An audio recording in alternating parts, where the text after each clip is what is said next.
da Covid e a gente ia fazer essa live ontem com vocês.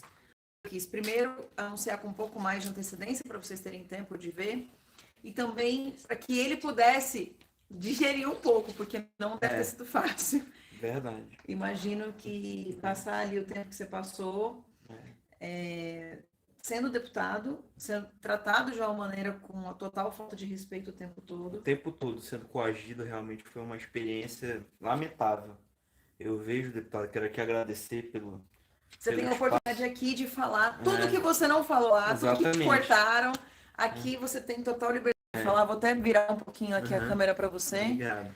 A gente está ao vivo, tanto que eu vou pedir para você que está em casa compartilhar nos grupos de WhatsApp, etc. Estamos ao vivo no Facebook, aqui no Instagram e também vamos entrar daqui a pouco no Twitter. Então ele vai ter espaço em todos os lugares para falar o que ele teve vontade de falar, o que cortaram, o que você queria falar e não deixaram, e também contar um pouco do bastidor. Parece que antes da CPI você sofreu. Começa com antes. Então, é importante as pessoas entenderem como é a condução do presidente da CPI, Omar Aziz. Nós chegamos lá, eu e minha assessoria, ficamos numa sala, os funcionários do Senado nos trataram bem, e quando nós chegamos numa sala, ele simplesmente chegou na sala, onde estava eu e minha assessoria, um ambiente fechado, ele sentou numa cadeira, acendeu o cigarro no ambiente fechado e mandou tirar tudo que estava em cima da mesa e ficou olhando, encarando a gente, fumando aqui, um cigarro. E depois foi embora, numa clara tentativa já de abertura, né? E intimidação. Tentando intimidar. Para quem não me conhece, eu fui muito bem criado. Meu perfil, Carla, de uma pessoa educada. Eu não sou. As pessoas podem até se assustar com isso, mas eu não sou uma pessoa que briga por qualquer coisa. Eu só brigo realmente por aquilo que é um absurdo, por aquilo que causa injustiça em toda a população. E é essa vontade de brigar por aquilo que é um absurdo, que é injusto, que me motivou a entrar na política. E pelo fato da maneira como eu fui criado por pessoas honestas, graças a Deus, na minha família não existe absolutamente ninguém respondendo processo algum. E dessa forma, isso é o mínimo, né, que deveria acontecer na política, e que, lamentavelmente, os maus políticos afastam essas pessoas, porque não é qualquer pessoa que topa passar, por exemplo, pelo que eu passei ali na CPI. Ser exposto, ver sua família ser atacada de graça, só porque você está expondo as verdades, e isso, lamentavelmente, afasta muitas pessoas boas que não vão admitir ver a sua família exposta. É preciso ter coragem para isso. Existe um custo muito alto para isso. Então, reiniciando, né, a questão dos bastidores. Antes da minha convocação na CPI, alguns veículos de imprensa que todos em Manaus sabem que são ligados ao senador Omar Aziz, que inclusive são já assessores deles, noticiaram de forma muito veemente: o deputado vai para a CPI para ser preso. Para ser preso. Eu não cometi crime, não investiguei, eu não sou investigado. É até uma piada. Tudo isso, gente. Para já botar medo, né? Para já botar medo, para fazer um efeito ali psicológico, que eu nem respondi. Poderia ter pedido direito de resposta, não fiz, porque eu tenho a minha consciência tranquila e eu sei que a minha resposta seria ali com a verdade, de forma tranquila, de forma serena, um compromisso, mantendo o nível que eu imaginava que deveria ser numa CPI, principalmente no Senado. Tinha uma boa referência da CPI da Assembleia Legislativa, que eu quero aqui fazer um comentário parabenizando a condução de um presidente que realmente foi comprometido com o povo do Amazonas, que foi o delegado Péricles. Eu tenho um bom relacionamento com ele. Então, ele que é delegado da Polícia Civil, ele fez uma condução pela sua experiência, inclusive em inquéritos, antes de ser deputado pela função de delegado, fez um grande trabalho enquanto presidente da CPI, e é por isso que eu sei da importância de um presidente de uma CPI ser isento. A diferença entre um e nossa, não tem comparação, não tem comparação. Tanto os resultados da CPI do Amazonas falam por si. Nós investigamos... Aliás, uma coisa, eu comparei a condução do Omar Aziz na CPI, né, quando ele tratou, por exemplo, Mauá Mayra, doutora Anis, etc., e como o Magno Malta tratou pedófilos, abusadores de crianças e, enfim, adolescentes, idosos, etc., narcotraficantes que foram questionados e interrogados pelo presidente na época da CPI do narcotráfico e da pedofilia, o Magno Malta, e a diferença, né? Quer dizer, você sabe que você tem ali um narcotraficante na sua frente e você trata com respeito. Por mais que você tenha raiva, por mais que você tenha divergências políticas ou ideológicas, etc., o presidente da comissão, e eu sou presidente de comissão também, a gente, por mais que a gente não concorde, a gente tem que conduzir de uma certa forma. O primeiro passo de presidente de qualquer comissão é de você conduzir o processo. Tem muitos presidentes que você quer emitir opinião. O Omar fica dando pitaco. Fica dando pitaco o tempo todo do que ele acha, como é que tinha que ser feito. Ele ainda não deixou de ser governador, essa que é a verdade. Ele quer ser governador do Brasil, com a CPI da saúde. Lamentavelmente... Talvez é o cargo que ele queira, né? Ocupar o presidente do Brasil. É complicado, mas foi bacana você fazer essa comparação da CPI da pedofilia, que realmente foi uma grande condução, e que a gente lembra que ele deveria ter sido convocado à época, como investigado, como testemunha nessa CPI. Por um voto, ele não foi convocado, isso é importante lembrar. Ele estava sendo investigado por essa CPI, então é importante a gente rememorar as pessoas, porque o passado é aquele filme, né? Eu sei o que você fez no verão passado. Então, exatamente. Então, e assim realmente... como você não teve medo de ter sua vida exposta, porque sua vida exposta, sabe? A gente paga um preço, né? Eu tô pagando um preço por ser exposta, você tá pagando esse preço. A gente não tem medo da exposição da verdade. É bem diferente. Olha a diferença, né? Ele não foi acusado de nada, estava investigando, foi convocado ou convidado, não sei. Foi convocado. Quer dizer, já passa por uma tentativa de intimidação. Aí intimidam antes, aí ele vem, intimidam o tempo inteiro durante a comissão. Não só intimidam, como tentam calar, né, o que ele não podia falar. Quando ele começava a tentar falar, ele era interrompido. E a comparação, né, da CPI, agora muito bem lembrado, eu quase me esqueço, eu já ia me esquecendo que o próprio Omar Aziz era para ter sido convocado na CPI da pedofilia, porque foi investigado e simplesmente travaram a investigação. Ou seja, ele teve medo de ser investigado, trabalhou para travar a investigação. Quem não tem medo de ser investigado é assim, tem a vida toda aberta. Eu já tive meu sigilo fiscal, bancário, telemático, tudo aberto, tudo. E não encontraram nada. Então assim, eu realmente não tenho medo de investigação e percebi que você também não tem, Fausto, por isso te convidei. Não tenho. Eu quero aqui desde já demonstrar admiração pelo teu trabalho, Carla. Eu que acompanhei a minha vida inteira, uma pessoa que foi também exposta na CPI, a minha mãe. Minha mãe é conselheira do Tribunal de Contas de carreira, mais de 40 anos de trabalho, entrou para o concurso público e foi atacada de forma covarde. Ali era uma briga política do senador Omar contra mim, e olha como um covarde ataca outro político, atacando a mãe do político, uma senhora. Então esse, infelizmente, é o nível que o senador entrou. Ele está, como eu já havia avisado o povo do Amazonas, através do Twitter, observando a condução dele na CPI, em outros depoimentos antes de eu mesmo ser convocado pela CPI, eu já sabia naquele momento que ia ser convocado, porque eu já tinha informações, enfim. Ele, sempre, na sua atuação política, ele tem aquele perfil de criar tempestade para tentar, de alguma forma, barganhar a calmaria. É impressionante. Ele ameaça as pessoas, ele quer ser sempre um intimidador, aquela pessoa que é temida e conseguir os objetivos dele político dessa forma. Então, esse tipo de político, a sociedade não aceita mais. Você percebe o quanto eu fui atacado o tempo todo. Em nenhum momento, o objetivo do requerimento do senador Marcos Rogério era que eu esclarecesse os pontos que foram investigados pela CPI da Saúde do Amazonas. E eu fui de forma entusiasmada, fui à tribuna da Assembleia, inclusive, fiz um discurso nesse sentido, que eu estava entusiasmado porque eu contribuí com o Amazonas e agora eu poderia contribuir com o Brasil. Nós temos aqui um relatório final de 300 páginas, com diversos pontos investigados. Nosso foco principal foi, sim, o de combate à corrupção, mas em nenhum momento esse foi o interesse. Somente o senador Marcos Rogério, o senador Eduardo Girão, o próprio senador Eduardo Braga, naquele momento, perguntou pontos do relatório. Existiam senadores ali que o objetivo não era saber o que aconteceu no relatório. O objetivo era questionar o relatório. O objetivo era me atacar de forma pessoal, perguntaram aonde eu moro. Pelo amor de Deus, o que isso tem a ver com o relatório? O que isso tem a ver com o relatório? Você foi o relator? Eu fui o relator. Ah. Eu fui o relator da CPI. Pelo amor de Deus, o senador queria perguntar aonde eu moro. Ele queria levantar suspeitas sobre onde eu moro. Eu moro no mesmo local antes de ser deputado. Ele é meu vizinho, inclusive, mas ele reduziu. Parece piada, parece uma coisa de charge.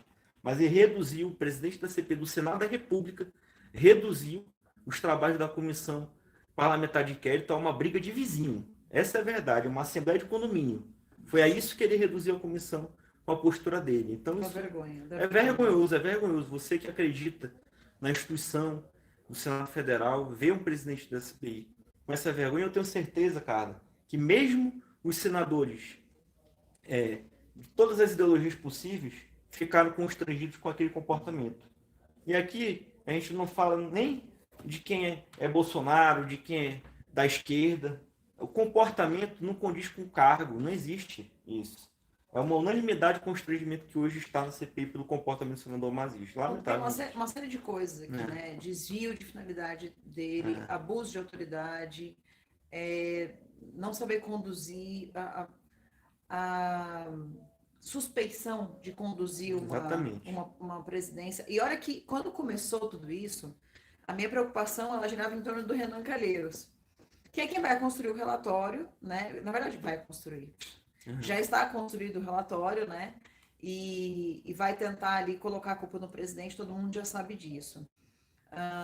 E o Omar Aziz foi colocado ali porque o grande problema, o maior problema que se deu, acho que de saúde no Brasil todo, foi no estado do Amazonas, né? Estado esse que ele foi governador, que a família dele já foi investigada, né? Aí você citou algumas operações, números, operações, você poderia repetir? Porque assim, não dava para te ouvir, eles cortavam você. Você pode repetir aqui para gente? Exatamente, além do meu microfone estar mais baixo em relação aos outros senadores, e também, além, é importante citar mais alguns fatos do bastidor, eu fui interrogado, porque aquilo ali não foi uma oitiva, eu fui inquirido ali, eu estava sendo acusado, fui para prestar um testemunho e acabei sendo acusado, mas enfim, por 7 horas sem nenhum intervalo. No final, eu não aguentava mais, eu tinha fome, eu tinha... É óbvio. Enfim, parece que eles fazem isso de propósito, eu sou um ser humano, né? Então, enfim... Mas E todos eles saem, né? Todos eles saem. O Marzinho sai da presidência para um, o Calheiro sai. Todos eles saem, porque eu já fiquei lá o dia todo também. Eles fizeram isso com todos. Então, é impossível, Carla, falar de desvios da saúde no Amazonas sem falar da Operação Maus Caminhos. A Operação Maus Caminhos funcionava da seguinte forma. Havia um instituto que era chamado de Instituto Bons Caminhos, que era operado por um médico chamado Mohamed, que recebeu do governo do estado, desde o governo do então governador Omar Aziz, a bagatela de 900 milhões de reais. Milhões de reais. Esse instituto, ele operava alguns hospitais, algumas unidades de saúde, e tem uma operação já grande na Polícia Federal, já com outros desdobramentos, como a Operação Vertex, a Operação Cashback, enfim, já é um estágio avançado de investigação da Polícia Federal. A conclusão da Polícia Federal é que houve um desvio desses 900 milhões de cerca de 260 milhões de reais. E o senador Omar Aziz, ele é citado no relatório da Polícia Federal mais de 200 vezes. Ele é citado como comandante desse esquema. Ele é citado por receber 500 mil por mês de propina. Isso não sou eu que estou falando, não é uma acusação. Isso está em relatório, isso está escrito no relatório. Isso consta no relatório da CPI também. Então aqui eu não estou fugindo, eu não estou partindo para um ataque pessoal. O primeiro ato da CPI, como foi uma CPI que não investigou somente a Covid, mas sim a saúde do Amazonas, porque para a gente entender, antes da pandemia, a saúde do Amazonas já passava por um momento dramático. Já faltava leito, havia uma média de 6 meses de salário atrasado dos profissionais da saúde, desabastecimento, faltava dipirona em alguns hospitais, faltava fio de sutura. Isso tudo está registrado na imprensa nacional, inclusive. E a nossa preocupação era a seguinte: poxa, a gente tem uma saúde nessa fragilidade e vai receber uma pandemia com a intensidade que foi no nosso estado, o que vai acontecer? Era uma tragédia anunciada. Agora, o que causou essa fragilidade? Como é que um sistema de saúde com orçamento de 2,5 bilhões vai suportar um desvio de 260 milhões? 10% do orçamento diretamente para a corrupção? Não tem como. Não tem como. Não Assim tem como a como. doutora Maíra também falou que nos anos do PT desativaram 40 mil leitos, né, de hospitais, e que o governo Bolsonaro reativou, em alguns meses, reativou mais leitos do que o PT havia desativado. Então, você vê a diferença, né, de tratamento. E isso tem a ver com a atuação do Omar Aziz, do Eduardo Braga também ou não? Não, somente do senador Omar Aziz. Ele é o mais citado dentro desse Ele é o relatório. responsável. Pela Operação Maus Caminhos, Isso. ele é o Ele é o grande responsável. cabeça. Naquele momento, o senador Eduardo Braga era oposição, inclusive. Ainda é, até hoje, oposição ao senador Omar Aziz politicamente no Estado. Tá. É que quem vê ele, ele não. Parece até que se dão bem os dois Não. dentro da CPI, mas eles são. Muito pelo contrário, até. Tá. Que é importante destacar isso. Ótimo. Essa diferença bem grande no nosso Estado.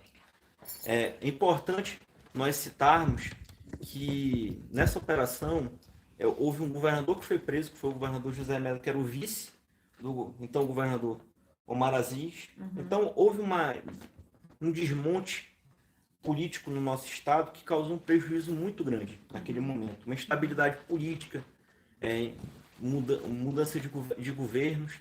Nós tivemos em 4 anos cerca de 4 governadores, porque teve um governador interino, aí um governador suplementar e o atual governo. Cada um desses governos teve uma eleição, que mobilizaram a máquina por essa eleição. Então essa é a verdade do Amazonas. Falando aqui a verdade de forma nua e crua da política do Amazonas. Tá. Então é importante que nós citássemos isso na CPI. Acontece que só de eu citar a data que a CPI investigou de 2011 até 2020, que obviamente compreenderia o governo do senador Omar Aziz, ele falou assim, eu vou repetir as palavras que ele me disse fora do microfone. Vixe, hoje vai ter negro que vai sair daqui preso.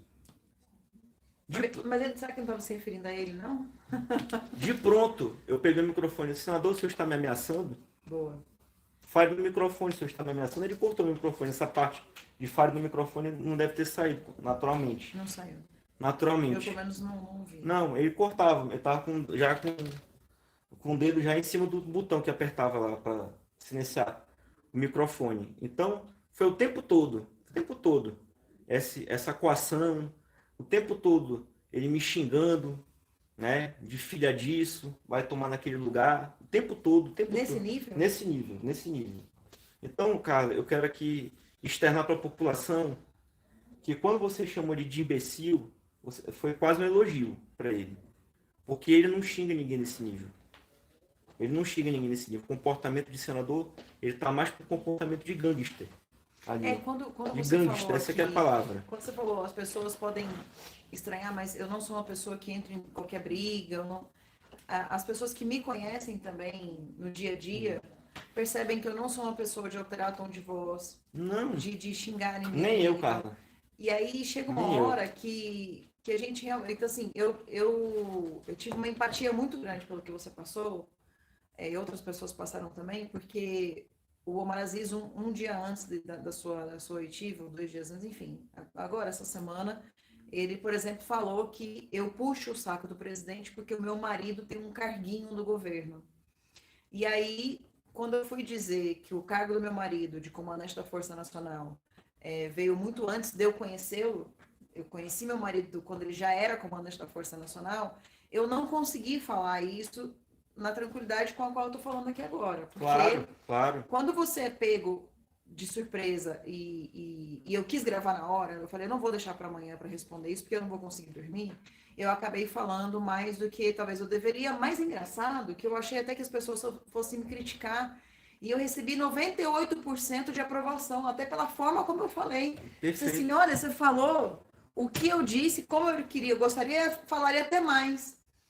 Então, as pessoas estão realmente, assim, muito estressadas e muito revoltadas com a forma dele de lidar. Eu acho que também estão tendo empatia com você, com a forma como você foi tratado ali ontem. Eu fui para uma CPI para testemunhar sobre um trabalho feito de forma séria e saí da CPI com a minha mãe atacada. Como é que tá sua mãe? Tá bem. Minha mãe é uma pessoa forte.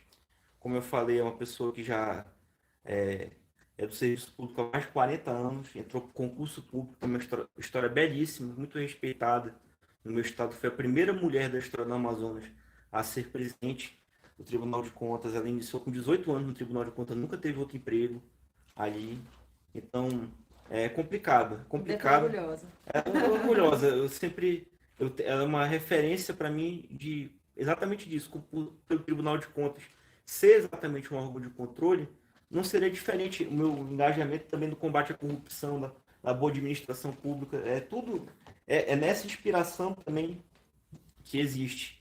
Então, sem dúvida, eu não, eu te entendo, cara, pelo desabafo, porque você, como muitas pessoas no Brasil, não conhecem o senador Omar. Nós do Amazonas conhecemos ele bem. Estamos conhecendo ele cada vez mais, porque uma coisa é a pessoa aparecer de forma pontual na imprensa, e outra coisa é agora, ele numa CPI que, querendo ou não, tem uma visibilidade grande e cotidiana, as pessoas estão vendo ele no dia a dia, estão vendo ele de forma espontânea. Então ele é aquilo. Não tem como esconder quem Ele é. não está conseguindo esconder, Não tem né? como ele interpretar um papel. Ele é aquilo. É uma pessoa autoritária, uma pessoa arrogante, uma pessoa prepotente, uma pessoa que se considera acima de qualquer Cínico, um. E cínico. eu espero, sinceramente, cara, que a minha passagem pela CPI do Senado possa servir de referência para muitos jovens no Brasil. Eu sou o deputado estadual mais jovem da Assembleia Legislativa. Quantos anos você Eu tenho tem? 28 anos de idade. Eu já tô meio acabadinho porque é muito problema no Amazonas que a gente tem que Rapaz, resolver. Que a eu gente tem que envelheci. resolver. Parece que eu sou mais velho, eu sei disso. Eu sei, eu sei Não, não disso. parece. Tem umas entradinhas aqui, Isso aqui mas foi um relatório da CPI. Eu disse 50 pessoas, então, enfim. Mas 50 pessoas foram 50 indiciadas. pessoas e 14 já foram presas Parabéns. pela Polícia Federal. Muito bom, muito bom. Eu Era quero isso que você devia receber ontem. Parabéns. Exatamente. Então, assim, nós vemos que eu espero, né, que todos percebam que eu, pela minha idade, por ser um deputado estadual, não diminuindo a importância do cargo de deputado estadual, mas a gente sabe que hierarquicamente o cargo de senador é muito superior. Eu fui para uma CPI, muitos amigos meus, pastores, me mandaram a mensagem que eu estava sendo Daniel entrando na cova dos leões naquele momento. Eu imaginei um deputado estadual passar por uma situação, fui atacado ali por mais de 10 senadores e não baixei minha cabeça, falei o que tinha que falar, quando pude, né? Porque muitas vezes eu fui interrompido. Falei o que o povo do Amazonas sempre quis falar para o senador Omazis, que o senador Omazis não tem moral para falar de corrupção.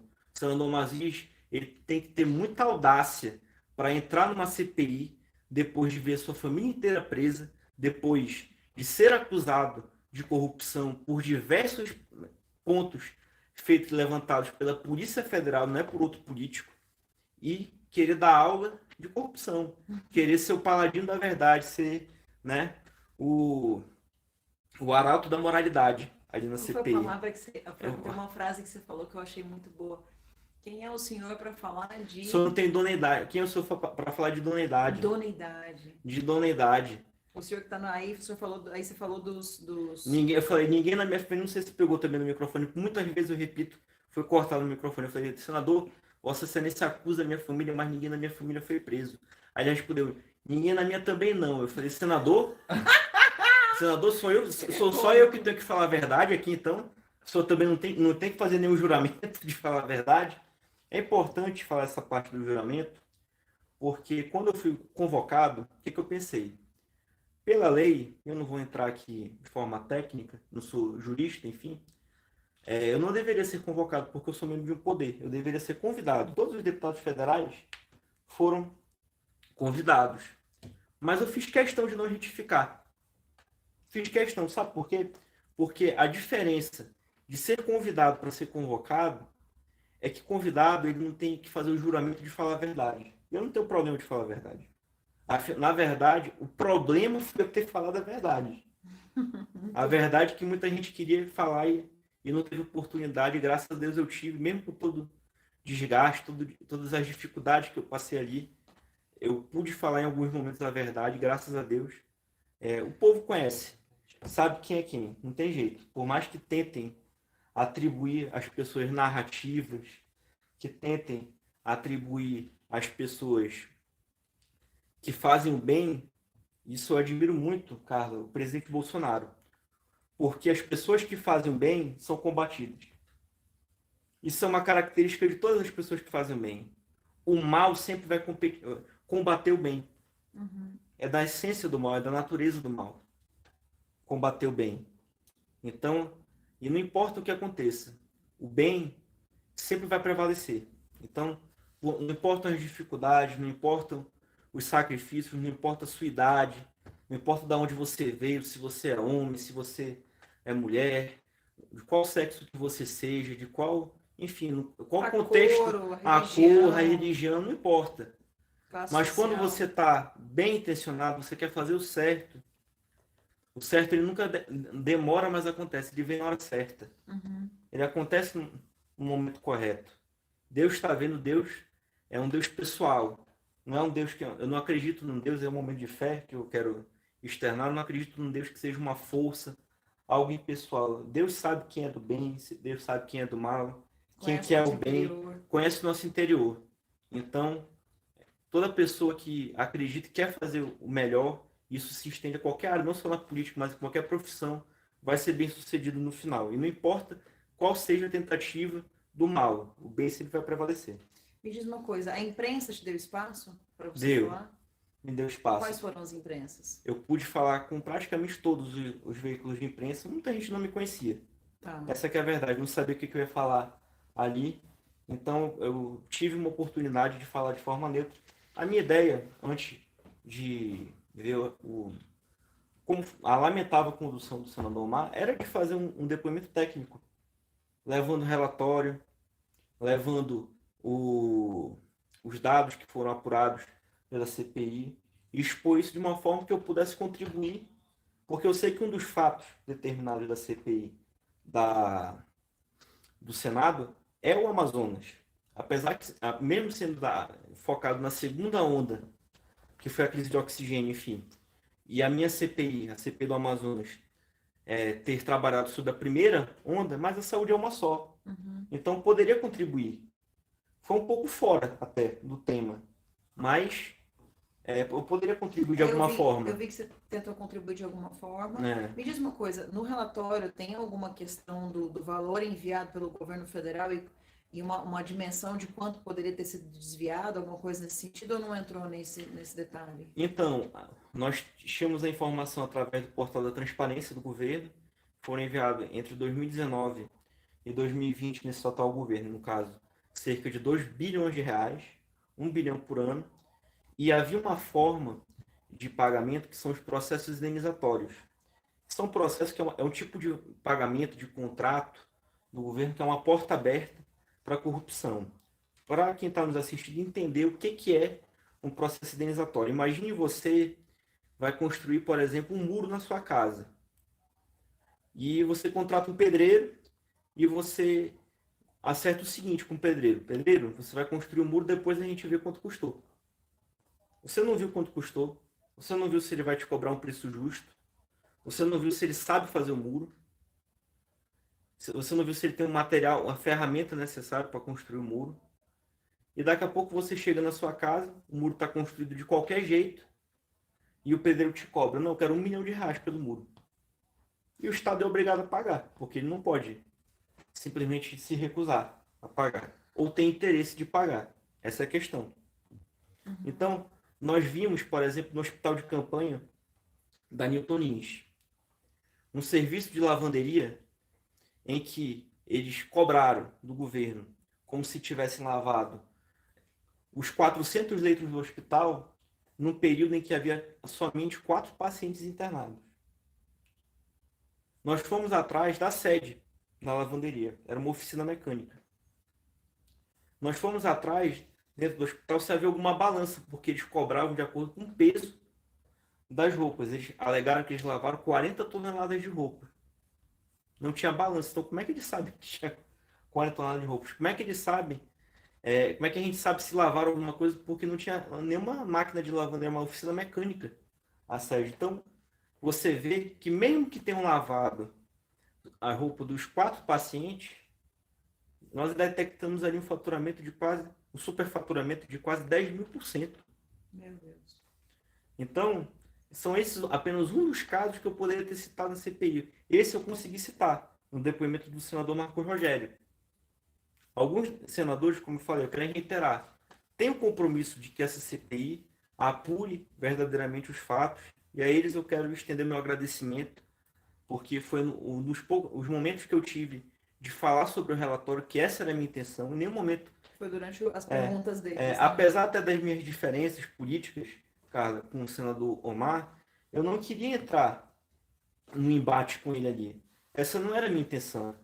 O povo do Amazonas não precisa disso. O povo do Amazonas já sabe quem é o Omar. O povo do Amazonas já sabe. Tudo isso que eu estou falando, talvez uma boa parte do Brasil não entenda, porque é uma questão realmente regional da Operação Maus Caminhos, mas toda a população já sabe de tudo que eu estou falando. Não é nenhuma novidade para o povo do Amazonas. A Bárbara, do canal Te Atualizei, fez um trabalho muito bacana sobre Operações Maus Caminhos. Foi. Falou bastante eu assisti mais de 30 minutos de vídeo, Uhum. e aí dá para entender um pouco quem é o Omar Aziz. Outro pouco você entende com a condução dele durante a CPI. Outro pouco a gente conhece com a forma cínica dele ser, né? Por exemplo, ter dito que ia me tratar com muito carinho, que mulher se trata com carinho, e ter colocado uma música para tentar para tentar me ridicularizar, né? Não conseguiu. Assim como tenho certeza que não conseguiu também, Não, para te ver como é mais fácil sempre atacar as mulheres. Ele te ataca, ele ataca minha mãe.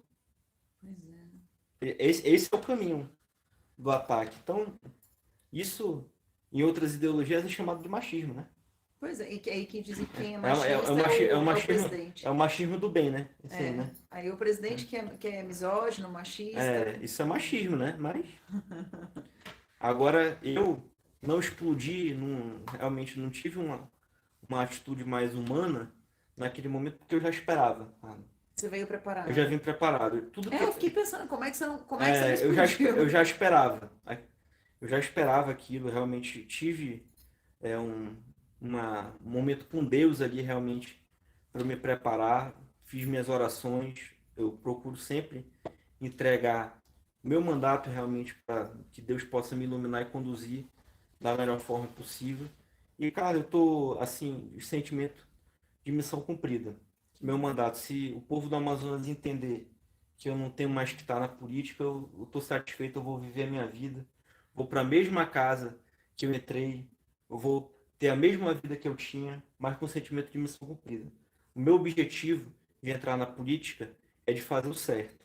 Isso eu tenho tentado fazer, apesar de todas as dificuldades, ficou claro publicamente isso na CPI do Senado, mas também tem sido durante a minha atuação no Amazonas. Eu, quando fui relator da CPI, só eu sei o que eu passei, minha família passou, tive que começar a andar com segurança, tive que... A minha assessora, que era do meu jurídico, foi assaltada, engraçado, entraram no carro dela, quebraram o carro dela, só levaram o notebook dela. Não levaram o bolso, não levaram o celular, não levaram nada. Só levaram o notebook. Então a gente passa por coisas que muitas vezes a população não enxerga. E o político, ele, lamentavelmente, eu estou no meu primeiro mandato, importante deixar claro isso, é para as pessoas entenderem que políticos antigamente criaram uma imagem do político que todo político não presta, que todo político é ladrão. Uhum. E não são todos assim. Qualquer profissão que você... tem as pessoas boas e tem as pessoas ruins. Claro. Isso é normal. Então a gente tenta fazer um bom trabalho. Lamentavelmente, essa pecha que pegou na política afasta muitas pessoas boas. Afasta. Da política. Eu vou dizer uma coisa. Afasta. Ontem eu fiz um vídeo falando, em outras palavras, mais ou menos isso, né? E dizendo, político, saiu na Folha de São Paulo hoje, político tem vida, político tem família, Isso. político tem... Os bons políticos têm... a gente sente, né? A gente se magoa, a gente fica triste. Claro. Né? Meu Ser marido humano, ficou né? triste, meu filho ficou triste, meus pais ficaram tristes pelo que eu passei por conta da mesma pessoa aí, o Omar Aziz, essa última semana.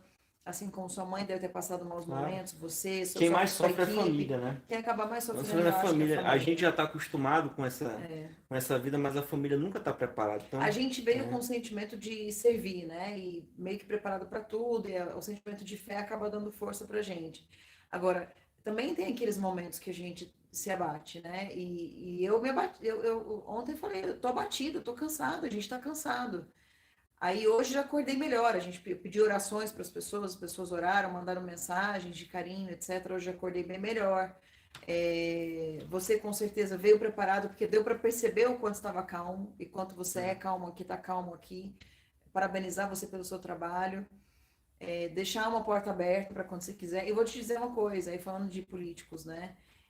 No que depender de mim, espero ver você não só num próximo mandato, continuar como político, porque nós precisamos de bons políticos, como também, se Deus quiser, um dia aqui em Brasília, com certeza. dividindo o Congresso Nacional com a gente, porque a gente precisa de bons políticos aqui em Brasília também. Precisamos de bons políticos nas assembleias, nas câmaras de vereadores, com certeza. Mas também precisamos de políticos bons aqui, aguerridos e de combate à corrupção. E conte comigo, conte com o meu gabinete, conte com o meu público. Pessoal, não deixem de curtir a página do Fausto, principalmente o pessoal do Amazonas. Fausto Júnior, eu vou no YouTube, depois vou colocar aí os detalhes para você poder curtir a página dele. No Facebook a gente vai marcá-lo também, então compartilhe essa live para que mais pessoas possam ver. No Instagram, a gente vai salvar com o Instagram dele, então você que é do Instagram, depois dá uma olhada no arroba, né? Qual é o Instagram dele. E o pessoal do Twitter também. Você tem Twitter? Tem. Rapaz, Tem. que rede miserável esse Twitter, viu? Chega em todo canto, né?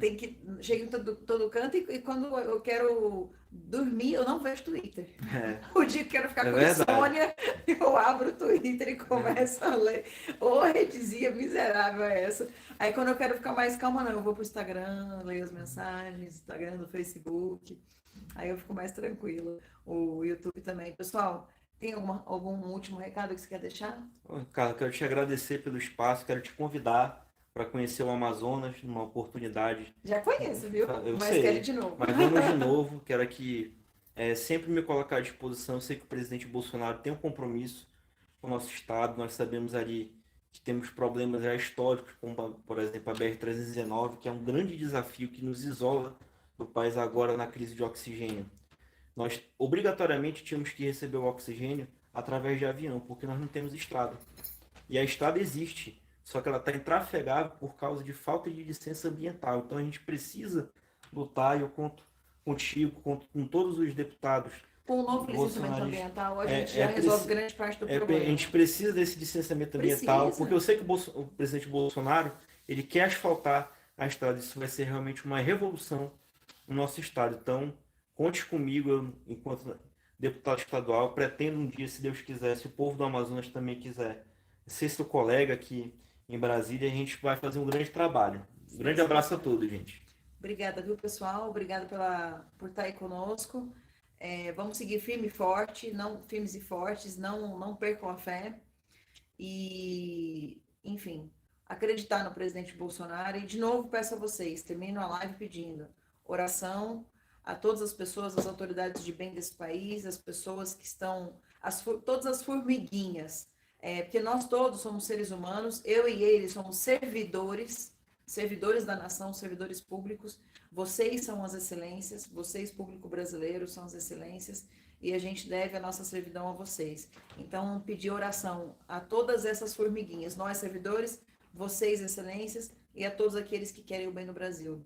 Um grande beijo a todos do Instagram, do Facebook, do YouTube e do Twitter. Um grande abraço. Beijo, gente. Tchau, tchau.